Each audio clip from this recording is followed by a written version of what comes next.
Yo, what's up guys, new Siege video playing against, to be honest, I don't even remember. But it's been a little bit since we made a Siege video, so gotta keep up with those. I did notice that a few people were asking, like, yo, where are the Siege videos at? So, for me at some point it was kind of getting, hitting the same things with the same offenses. I mostly don't switch around my offenses too often. I got one or two offenses which are pretty nice, which I did make recently. I don't use them at the same time always, but one that I've been using a lot, mainly for guild battles, is using Molong together with, what's it called? Molong, and then Lima, and then Savannah, which is very strong. Lima moves as 3, Molong as 3, you don't lose any HP. That one is very strong, very deadly. Don't always use it exactly that way. Sometimes I use it with Nana instead of the Molong, which is also pretty strong. So, yeah, let's see what it is for this one. We still start off with like a really typical team. I actually noticed you can pretty much put anything in the middle with this team, but it's just still very fun to use it like this with the rogue. And also get some use case. But I also noticed that like half of my account is not really ruined up that well for Siege offense recently. I guess too busy with work. Because of work then, it's kind of difficult to keep in all of my Siege hits recorded, re-rune when needed, and that kind of stuff. So props to the people working. It is a struggle. It is. But yeah, in the end, we still go from... Well, also, not this siege, but the siege before that, was just... We already won and it just was a hell of trolling, so... I'm not sure. I fed one person like 4 times or something. We already won, it just went into like a defense with dumb stuff like 4 times. Showing to, what was it? Philippity that Seimei was a shit unit. That's what I did like a few times. It's getting like a common thing between me and Villy. Me playing Seimei and just saying like she's shit every time. Whether I play her good or bad, I just say she's shit. So yeah, that's kind of a thing. But actually within this siege, if I'm not mistaken, I used Seimei in a match where she was actually pretty good. It actually kind of did work. I still feel like her S1 is really much a shitter, and I almost lose this match. Like, how do I lose this? Well, my twins are very squish. They just do a lot of damage. So yep, it still works. And then very typical team that I always use. It's either this with Poseidon or this with Grogan.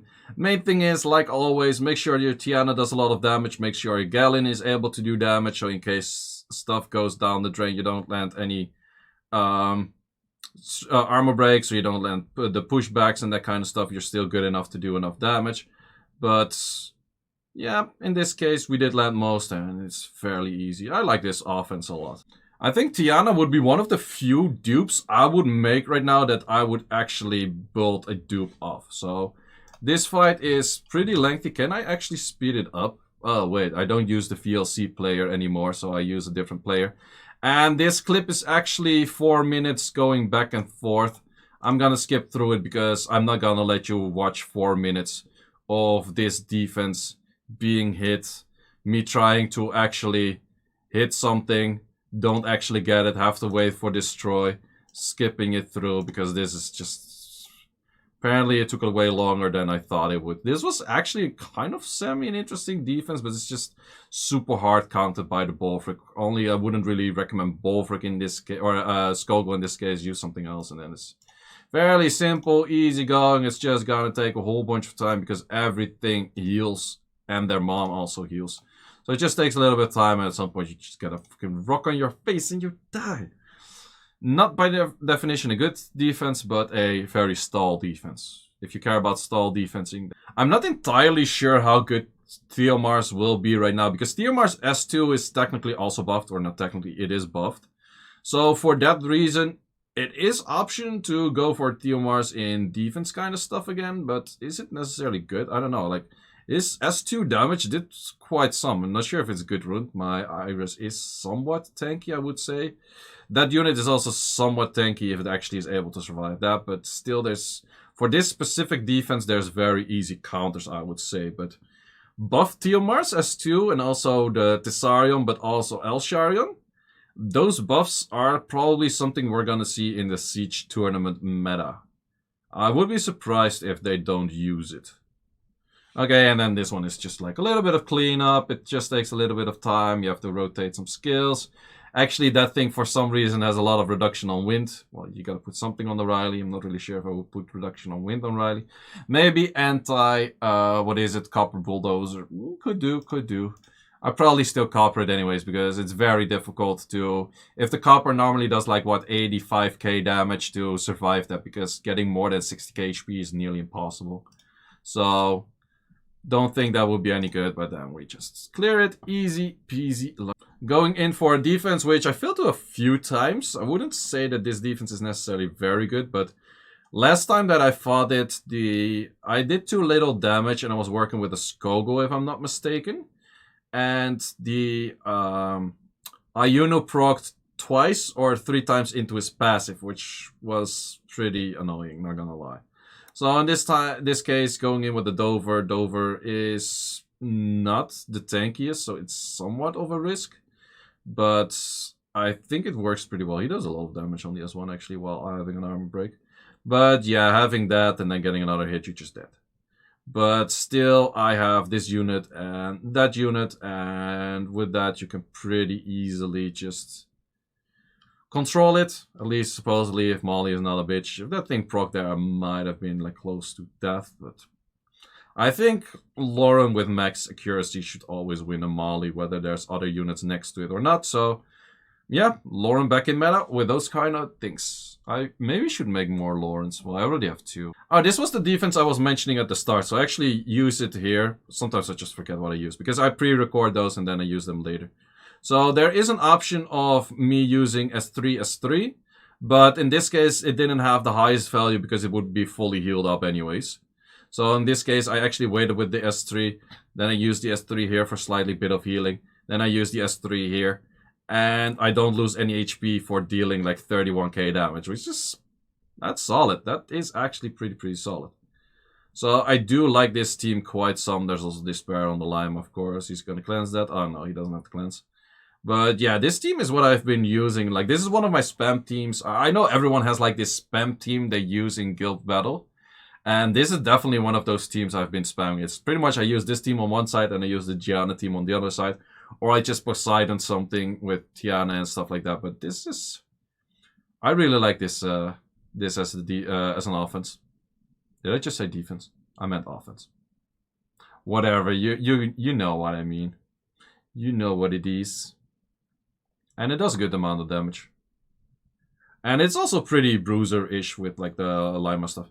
I am actually liking Lima a lot more than I gave her credit for the moment. The moment I pulled Lima, I was like, okay, that's going to be fun, but I'm not really sure like how good she is or how much I'm going to use her and that kind of stuff. But mainly because I have very crazy artifacts for Lima, I use Lima a lot. Even when Lima is on like a worse build. She's not on a bad build, by the way.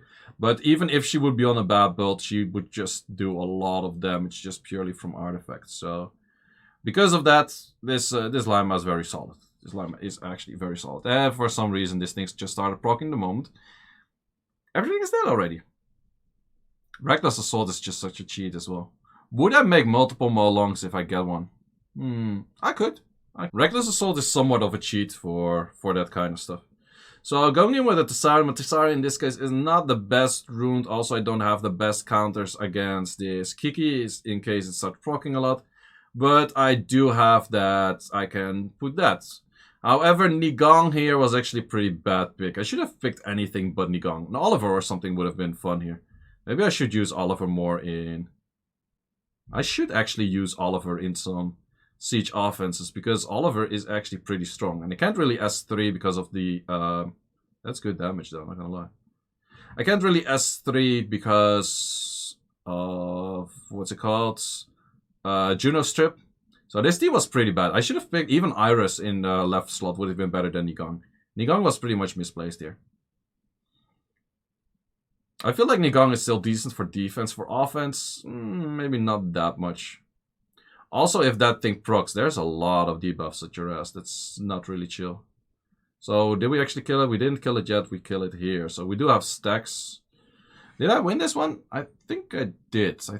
In the end, I did win this one. But it was... Nigan really didn't do too much except for like a random S2. You do really notice that the S2 damage is lowered right now.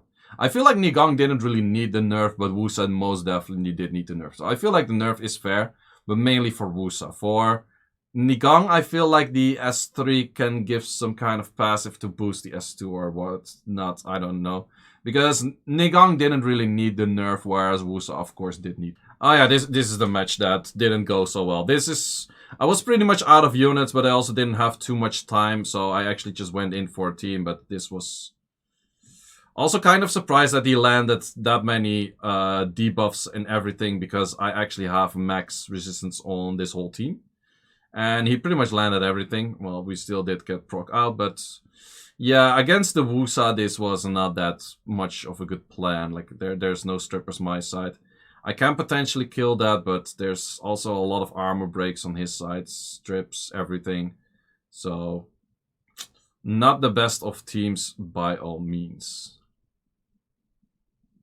But so far, still slightly decent. Was trying to remove that immunity. Didn't work out. Actually could have simply just done S2. But he does land everything on my 100 rest units all the time, which is why I did resist that one. But yeah, he got outsped, and you dead. And then this whole team died. So I pretty much just picked a bad team. So kind of expected to lose if you pick a bad team. And yeah, we can fast forward. You know I'm losing. Then I went in again, and I went for a slightly different team. And for this case, I actually went for Douglas and Seimei. So this was kind of a tryout. I wasn't sure if it would work that well.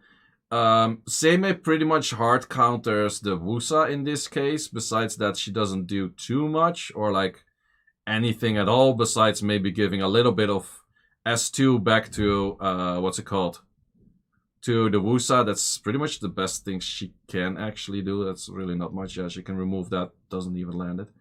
But yeah, there is quite some potential for this Douglas to actually counter on either AoE hits or just hits in general. But yeah, this team actually in the end worked out pretty well. And it was actually because of Seimei, more or less, the passive. The S1, the moment they changed S1 on Seimei, she becomes a very good unit. Because her passive and her S2 are by all means not bad. It's just that her S1 doesn't do anything. If they change her S1 to do something, she suddenly becomes a very solid, usable unit. She is actually pretty good right now against dots. But yeah, if someone drafts, like for example, Asima and Rika for some stupid reason, you draft in Seimei, they let Seimei through, they're probably not really going to kill anything. So that's a good thing about Seimei, but in this case, against the Wusa in a static comp, she can be good. But in general, in RTA, she doesn't really counter Wusa all too much. The main issue is just that her S1 does nothing. So she takes a turn and she procs and she just wastes your violent proc. So that's kind of the way of Seimei. But Seimei actually got a pretty decent win. She had some contribution in there. Too bad that her S2 and S1 don't do anything. But the passive kind of worked in this scenario, this situation. So we had a success with Seimei in Siege. So guys, thanks for watching. See you in the next one. I think we have about 1 or 2 more weeks and then we go into the Siege tournament. So there's going to be a little bit more try hard. And I'll be making more Siege videos. So guys, thanks for watching. See you in the next one.